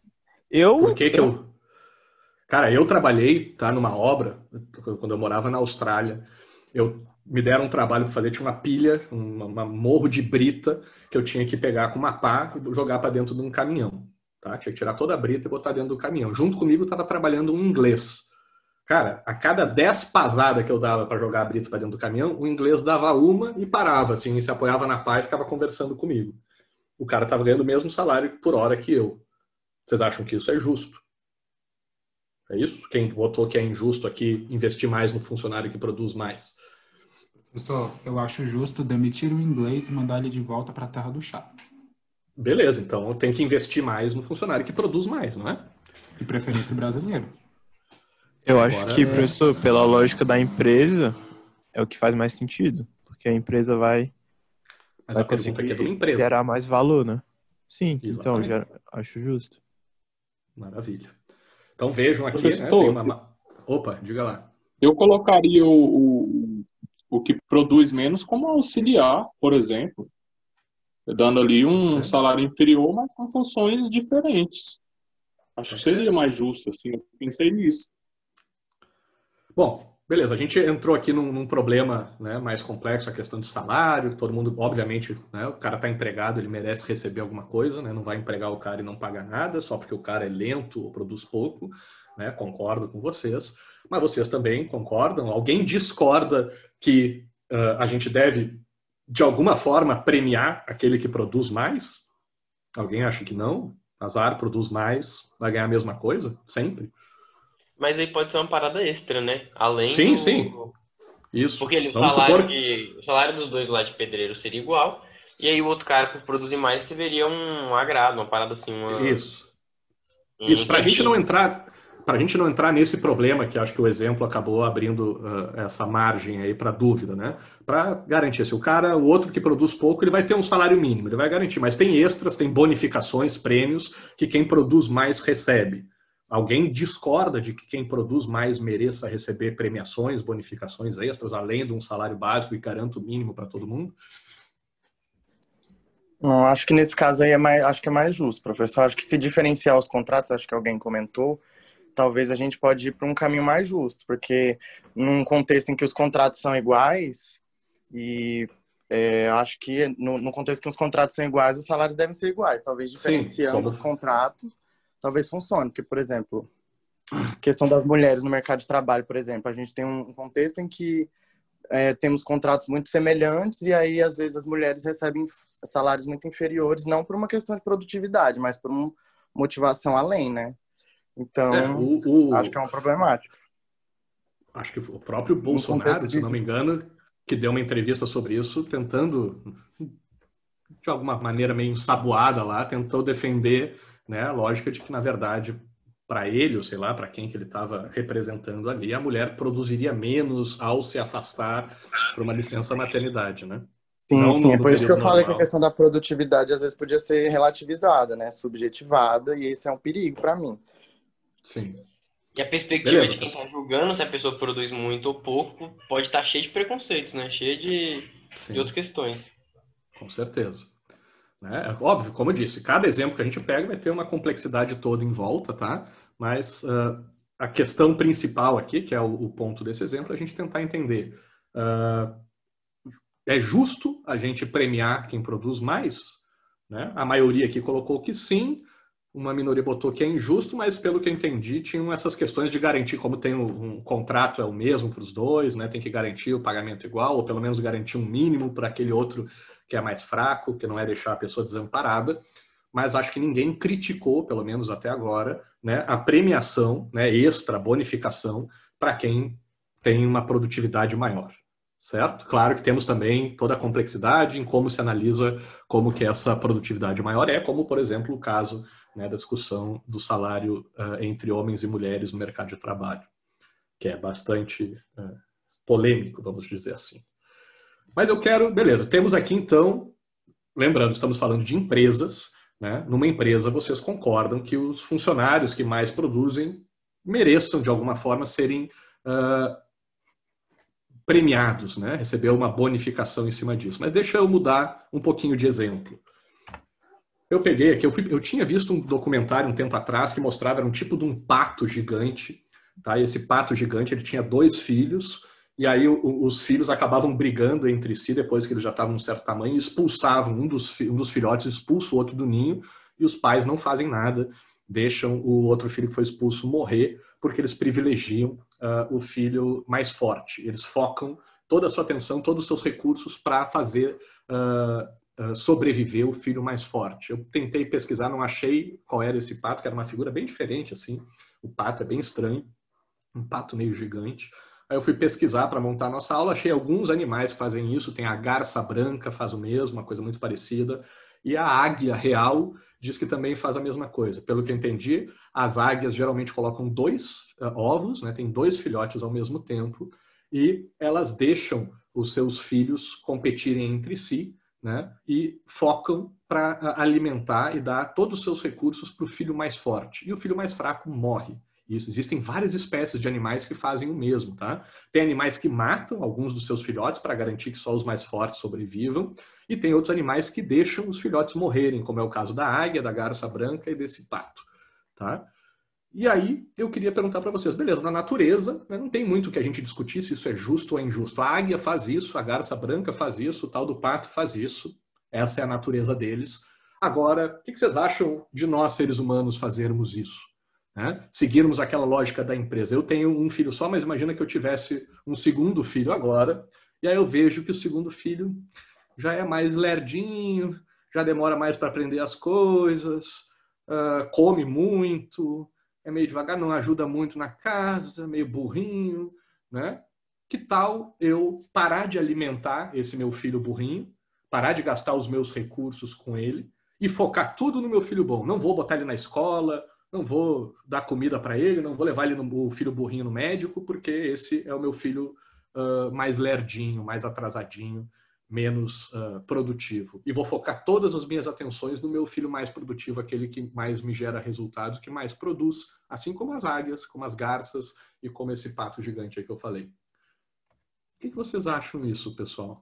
Vocês acham que se eu fizesse isso, eu estaria sendo injusto ou justo?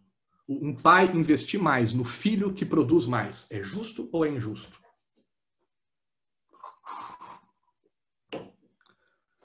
Poxa, pessoal, vou ficar perdendo grana aqui, recurso com um filho burrinho, onde já se viu? Coisa mais improdutiva. Quem é que diz que é justo? Quem é que quer que eu expulse o filho mais burrinho de casa para ele se virar e aprender a deixar de ser besta? Alguém vai me defender aqui?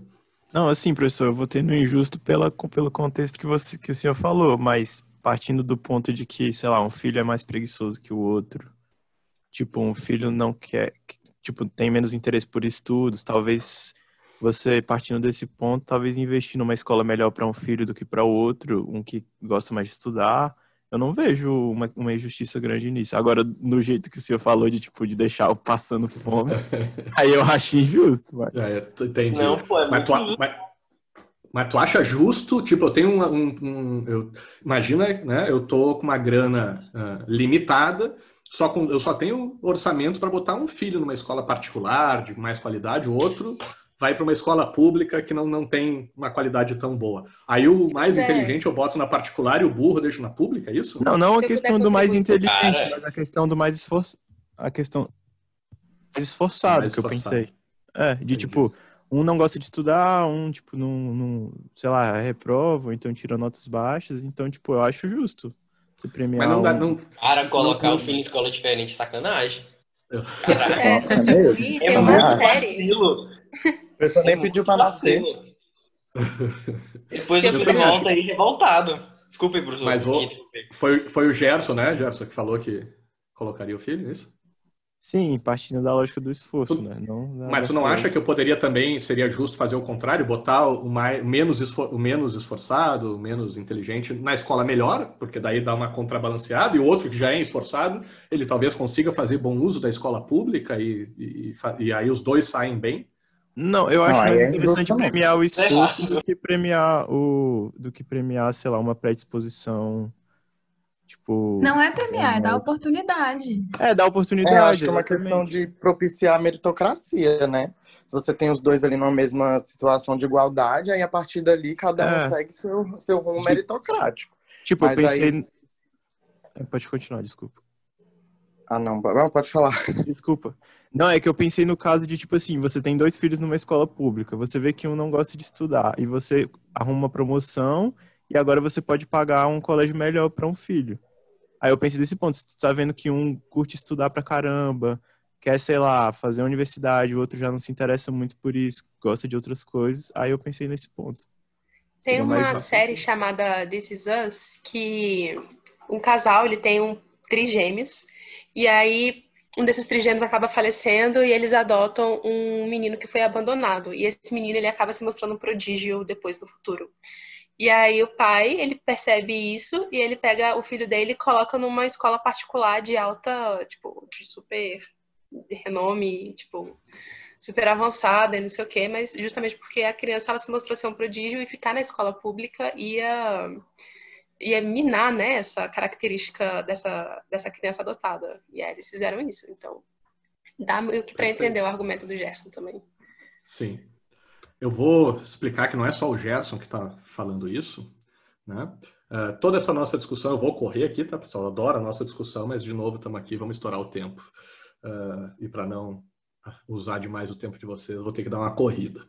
Outro cara, o nosso segundo autor da aula de hoje, do nosso tema, é um cara chamado John Stuart Mill, né?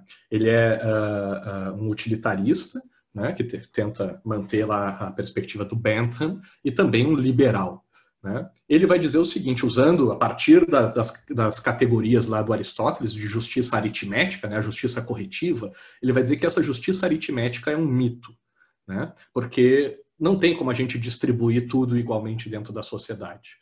Não tem como dar um pedaço de bolo igual para todo mundo, porque existe pouco bolo para muita gente. Os recursos são escassos e os pretendentes são abundantes. Então é muito bonito, vamos dividir tudo igual na sociedade, só que as coisas, na real, não tem para todo mundo. Mesmo a questão da comida ali que a gente estava falando, né? Tem comida para todo mundo? Tem. Mas será que tem filé mignon para todo mundo? Né? Aí acho que não. Né? Aí alguém vai ter que comer um colchão duro ali, ao invés de comer filé mignon. Né? Então, algumas qualidades de comida, né, ou de recursos não vão estar disponíveis, vão ter recursos melhores do que outros, então a gente vai ter que achar algum critério de fazer essa distribuição. Então, para o Mill, justiça aritmética é bobagem, é mito, não existe na vida real, né, por causa dessa escassez dos recursos e dessa abundância dos desejantes, dos pretendentes. Por isso ele vai dizer, a única justiça que faz sentido é a justiça geométrica, né, para a vida real, em sociedade, sociedades complexas. Né? É a única, né, factível. E como a gente vai adotar, então, a justiça geométrica, a gente precisa definir o critério de proporcionalidade. Lembram lá do bolo? Né? Qual vai ser o critério que a gente vai usar para fazer a proporção, já que não dá para dividir os pedaços de bolo igualmente para todo mundo? Vai ser para os adultos pedaços maiores, para as crianças pedaços menores? Vai ser para os que mais ajudaram pedaços maiores, para os que menos ajudaram pedaços menores? Ou vai ser para os que mais precisam de bolo pedaços maiores, para os que menos precisam de bolo pedaços menores? O Mill vai dizer que só tem 2 critérios possíveis para a gente fazer essa divisão. Quais são esses 2 critérios? Ele vai chamar de justiça premiativa. O que é a justiça premiativa? Dar mais para quem tem mais. Então, vamos dar mais para quem é maior, vamos dar mais para quem mais ajuda, né? E dessa forma, né, quem já tem mais condições recebe mais, recebe um prêmio, né, por ter contribuído mais, né, dentro dessa sociedade. E, por outro lado, a gente tem a justiça corretiva, que é exatamente o oposto, é dar mais para quem tem menos. Seria o caso que vocês disseram que é o mais justo, dar mais bolo para as crianças subnutridas do que para as obesas, né? Porque eles precisam mais. Né? A primeira justiça premiativa, de dar mais para quem tem mais, ele vai chamar de distribuição conservadora. Por quê? Porque fazendo assim, a gente mantém quem tem mais tendo mais e quem tem menos tendo menos. A gente conserva essa situação original. Quem tem mais vai cada vez ter mais, quem tem menos cada vez vai ter menos. É o exemplo do filho que vocês colocaram aí, do filho prodígio que foi para a super escola. O cara já é bom e vamos dar mais para ele. E os filhos que não eram muito bons vão ficar com menos ainda. Então essa diferença vai aumentar. Já a justiça corretiva, dar mais para quem tem menos, ele chama de distribuição subversiva, porque subverte essa lógica do sistema, esse status quo. Tenta inverter essa lógica. Tenta pegar, seria fazer o oposto do que o Gerson tinha proposto e do que acho que foi a Serafina que falou do seriado, né? Seria a gente pegar o filho que tem menos aptidão, colocar ele na melhor escola, né, para tentar levantar ele, e pegar o filho que tem mais aptidão e dizer, agora tu que é bom, tu que é inteligente, te vira aí na escola de menos qualidade. Né? E assim a gente tenta nivelar ambos em alguma situação mais igualitária. A primeira lógica premiativa, essa distribuição conservadora, o Mill vai dizer que é uma lógica mais própria do capital privado. Né, premiar quem tem mais. Por isso a gente paga mais para os funcionários que mais produzem nas empresas, por isso que as empresas que têm os melhores produtos ganham mais, vendem mais, e assim elas vão aumentando e crescendo, crescendo. E é bom que seja assim no capital privado, porque assim a alocação de recursos é feita da forma mais eficiente. Por outro lado, a justiça corretiva, dar mais para quem tem menos, seria a lógica do Estado, né, de tentar promover essa igualdade dentro da sociedade, não deixar ninguém abandonado, né, não contribuir para essa desigualdade dentro de uma sociedade. Então vejam que, né, apesar de agora a gente estar falando só da justiça distributiva lá do Aristóteles, né, a lógica geométrica, o Mill vai dividir essa lógica geométrica, esse critério de proporcionalidade, em justiça premiativa, dar mais para quem mais contribui, e a justiça corretiva de dar mais para quem mais precisa, certo? Sendo que a primeira lógica do capital privado, a segunda lógica do Estado. Ele vai dizer que numa sociedade é bom a gente intercalar entre essas duas lógicas, porque ambas contribuem para alguma coisa, dependendo do que a gente estiver falando. Agora, pessoal, indo para o nosso último exemplo da aula de hoje, tem esse cara aqui, né, conhecido da galera, o dono da Microsoft, famoso Bill Gates. O Bill Gates, pessoal, pelo que eu vi, a última pesquisa que eu fiz, ele tinha um patrimônio de 110 bilhões de dólares. Então, os caras fizeram um cálculo um tempo atrás, já não sei se isso corresponde ainda à atualidade, ou se não ficou ainda mais, de quanto que o Bill Gates ganhava. Se a gente pegasse todo o patrimônio dele e dividisse por todo o tempo que ele trabalhou, quanto que fica de salário para ele? Né? Se chegou à conclusão que o Bill Gates ganhou ao longo de todo esse tempo 150 dólares por mês? Não. Por semana? Não. Por dia? Não. Por hora? Não. Por minuto? Também não. Bill Gates teria ganho 150 dólares por segundo. A cada segundo de trabalho do Bill Gates, se a gente for dividir o patrimônio dele, daria ele acrescentando 150 dólares ao seu patrimônio. O que significa que se o Bill Gates estivesse caminhando para ir trabalhar, um dia saiu de casa, foi a pé para o trabalho, e na rua ele encontrasse uma nota de 100 dólares no chão, não valesse a pena para ele parar e se abaixar para pegar a nota de 100 dólares, porque nesse segundo que ele parasse, em vez de ir para o trabalho, né, ganhar 150 dólares por segundo, ele estaria ganhando só 100 dólares. Então, o Bill Gates, matematicamente falando, deveria deixar a nota de 100 dólares no chão e ir antes para o trabalho, porque ele ganharia mais no trabalho do que juntando a nota de 100 dólares. Será que é justo, pessoal, uma pessoa que nem o Bill Gates ganhar tudo que ganha? Outro cara, meu amigo aqui, agora que eu estou usando o apelido dele, professor X, o professor Xavier, ou Javier, né, interpretado pelo ator Patrick Stewart, um inglês, né, eu fui dar uma pesquisada nele, né, e o professor Xavier ganhou, no período que eu achei lá também, em média, 1 milhão de dólares por mês. O salário do professor Xavier, o ator do professor Xavier, é de 1 milhão de dólares por mês, aproximadamente. Né? Um professor universitário nos Estados Unidos ganha aproximadamente uns 4 mil dólares por mês. Um professor universitário ganha 4 mil dólares por mês. O ator do professor Xavier ganha 1 milhão de dólares por mês. Nossas últimas perguntas aí do dia de hoje, então, é o seguinte. Vocês acham que o Bill Gates ter um patrimônio de 100 bilhões de dólares é justo ou injusto? Só para ilustrar para vocês, não sei se alguém aqui já chegou a conhecer, o que o Bill Gates contribuiu para a sociedade foi simplesmente transformar o MS-DOS no Windows, tá, pessoal? Então, provavelmente, da nossa turma aqui de 30 pessoas, mais ou menos, né, teria uma, duas que conseguiriam fazer essa aula aqui, né, com todas as ferramentas que a gente está usando, através do DOS, que conheceriam todos os mecanismos, né, de como acessar os sistemas, os programas do DOS, com todas as programações lá que tem que se colocar no DOS para se executar qualquer programa.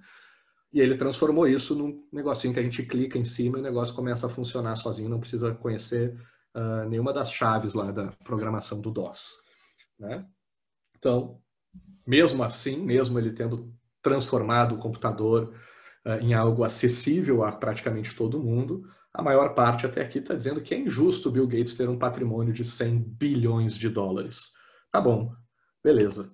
E o Patrick Stewart receber 1 milhão de dólares por mês, enquanto um professor norte-americano recebe 4 mil dólares por mês. Vocês acham justo ou injusto?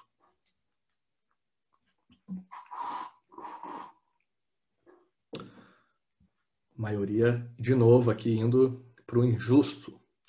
Então, de modo geral, a turma acha errado uma pessoa ganhar tanto dentro da nossa sociedade, enquanto outros ganham tão pouco, certo?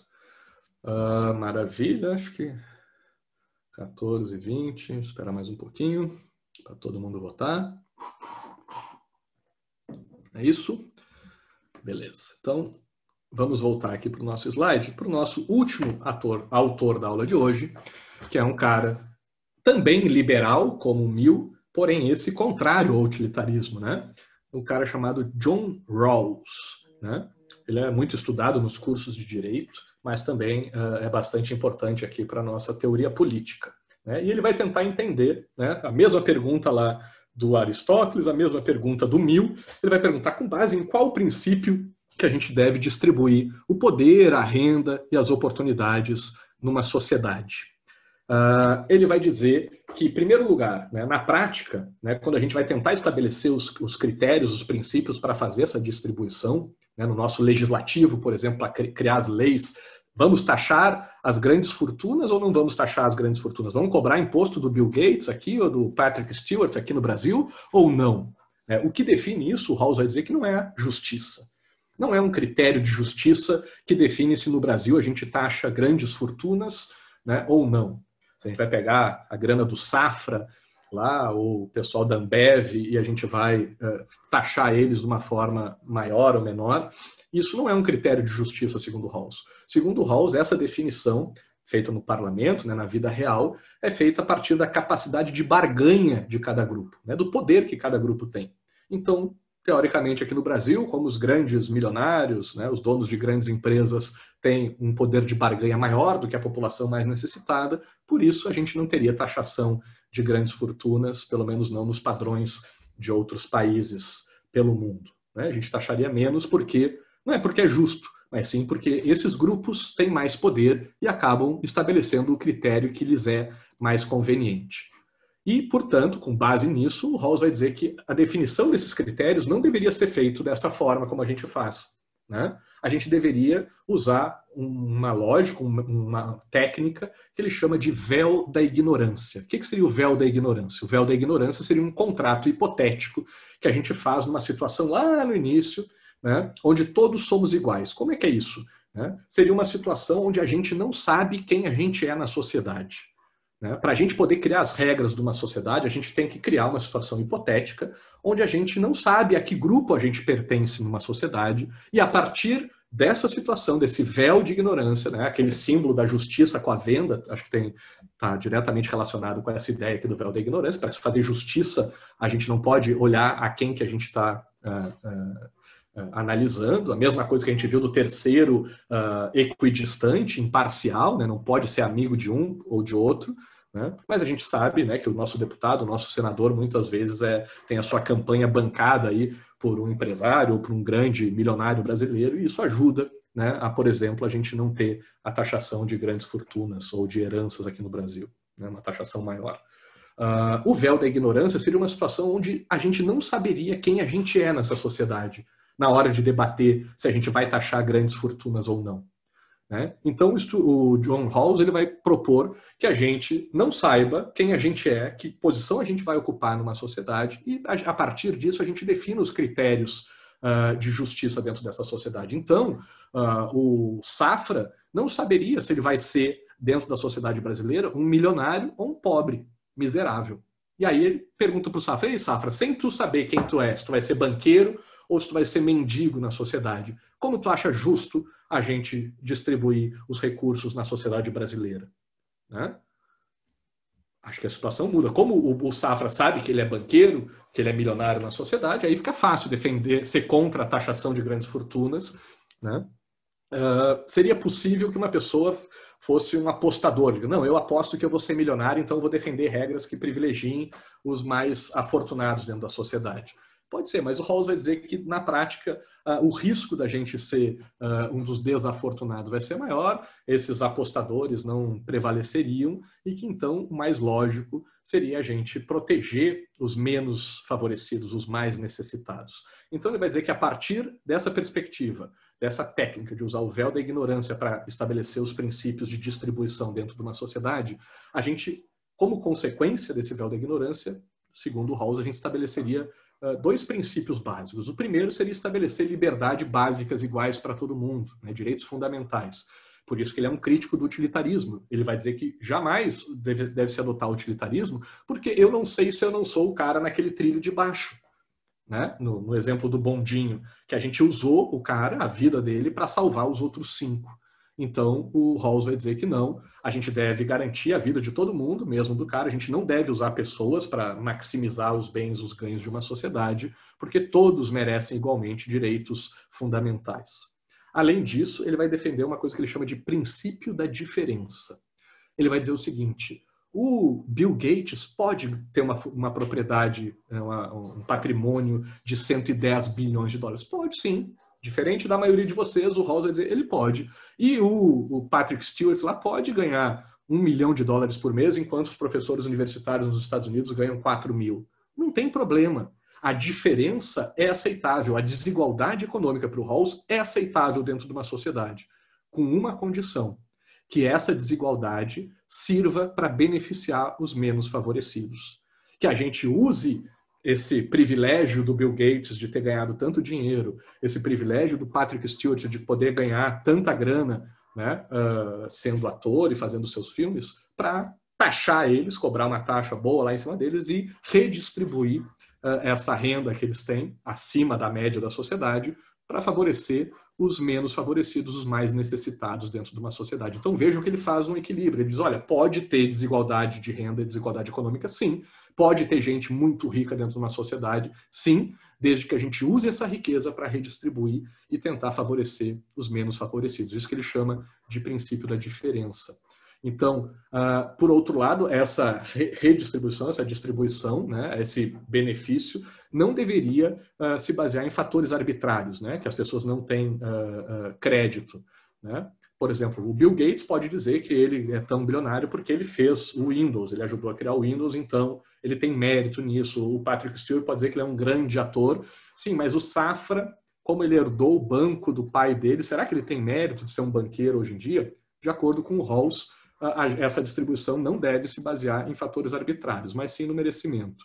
Né? Ele vai dizer que a igualdade formal de oportunidades ajuda a melhorar a desigualdade original, onde todos são desiguais, inclusive nas oportunidades, mas que mesmo utilizando a meritocracia, isso a gente vai estudar melhor depois na aula sobre igualdade, tá? e diversidade, mesmo assim, mesmo na meritocracia, quem ganha, né, mesmo a gente colocando todos no mesmo ponto de partida, os vencedores, os ganhadores, acabam se valendo de fatores arbitrários, que não foram eles que fizeram por merecer.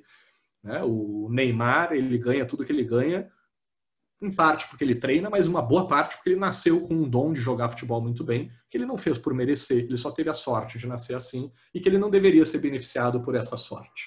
Né? Portanto, a conclusão do Rawls é que deve-se sim permitir e até incentivar que os mais favorecidos, os privilegiados, os mais talentosos, exerçam esses seus talentos, esses seus privilégios, utilizem isso, mas que se restrinja o direito dessas pessoas a usufruir do resultado desses privilégios, desse talento, de forma a se retirar uma parte desses frutos e redistribuir eles em benefício de todos dos menos favorecidos.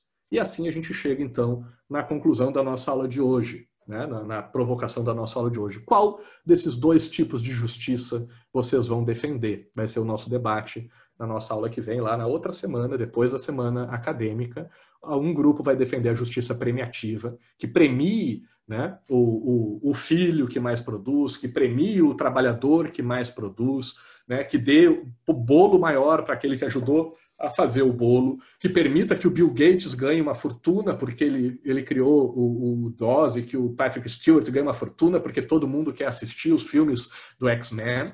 Beleza. E, por outro lado, vocês vão defender a justiça compensatória, que vai defender que não, a gente deve compensar, né, os menos favorecidos, usar técnicas de compensação, né, e colocar o filho menos inteligente na escola melhor para tentar aliviar isso, e garantir uma grana para aquele trabalhador que não trabalha tanto, para que ele também possa trabalhar e produzir, ter seu mínimo de ganho, que a gente deva dar para aqueles que mais precisam um pedaço de bolo maior, porque afinal eles estão prestes a morrerem de fome, certo? E tudo isso, pessoal, ainda abusando um pouco do tempo de vocês, nos leva, como vocês bem colocaram, a uma discussão que eu acho que é uma das mais polêmicas que a gente tem hoje em dia, que é a discussão sobre cotas, né, especialmente cotas na nossa universidade. Mas antes de falar nisso, vou trazer ainda 2 exemplos. Eu gosto muito de futebol, só que eu sempre fui um pereba, nunca joguei bem futebol. Vocês acham que eu mereceria, através de uma justiça compensatória, um espaço na seleção brasileira de futebol? Né? Eu tenho um direito, porque eu sou menos favorecido, de que algo compense a minha falta de habilidade no futebol e que, portanto, uma política de cotas garanta que todo mundo tenha uma vez uma chance na seleção brasileira de futebol? Talvez vocês usem os argumentos do Aristóteles e do Mill para dizer, não, isso aí é coisa privada, a CBF é um negócio feito para ganhar dinheiro, a seleção de futebol é um espaço privado, não tem que garantir cotas porque isso é uma questão privada. Ali deixa trabalhar, ter espaços melhores só mesmo, né? Não tem por que ter cotas. Sim, nos espaços públicos, sim. Então, será que a gente merecia estabelecer cotas para a presidência da República, por exemplo? Né? Geralmente, os presidentes ou as presidentes da República são pessoas muito capacitadas, com uma história na política, com, né, uma bagagem muito grande por trás, pessoas com reconhecimento dentro da sociedade. Que tal a gente abrir espaço para eleger presidentes intelectualmente limitados, meio burros, meio ruins de política, que não saibam? Será que um burro, um cara não muito politicamente habilidoso, mereça um espaço na política? Porque o Estado, agora a gente está falando da presidência da República, são questões públicas, né? As questões públicas a gente viu que são essa lógica distributiva, então merecemos cota, cada presidente deve ter cota, estabelecendo seus ministérios, um percentual de mulheres, de negros, para que tenha uma proporcionalidade, ou não? Isso não vale, deve ter um melhor ministro da Justiça, da Saúde, não interessa o sexo, o gênero ou a cor. Essa é uma provocação que eu deixo para vocês.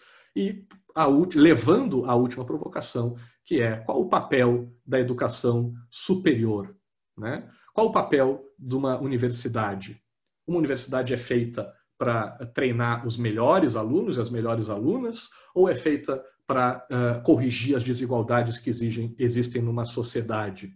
Certo? Se eu perguntasse para vocês o que vocês acham de, no final do semestre, eu pegar as notas de vocês e redistribuir os pontos de vocês para que todos terminem o semestre com a mesma nota, que compense a falta de habilidade ou a falta de participação de uns ou de outras na nossa disciplina, para que todos saiam com o mesmo resultado, eu acho muito difícil que vocês defendessem essa ideia, especialmente aqueles alunos e aquelas alunas que estejam dispostos a participar mais das aulas, né?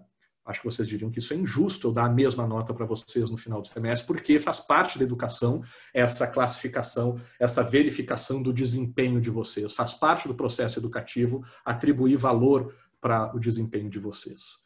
Então, pessoal, fica aí minha provocação. Uma universidade é feita para selecionar e privilegiar e premiar os melhores dentro dessa sociedade, ou uma educação pública é feita para corrigir diferenças, né, e abrir o espaço, enriquecer, inclusive, esse espaço de educação, trazendo outras perspectivas e não só daqueles mais favorecidos e mais privilegiados dentro de uma sociedade.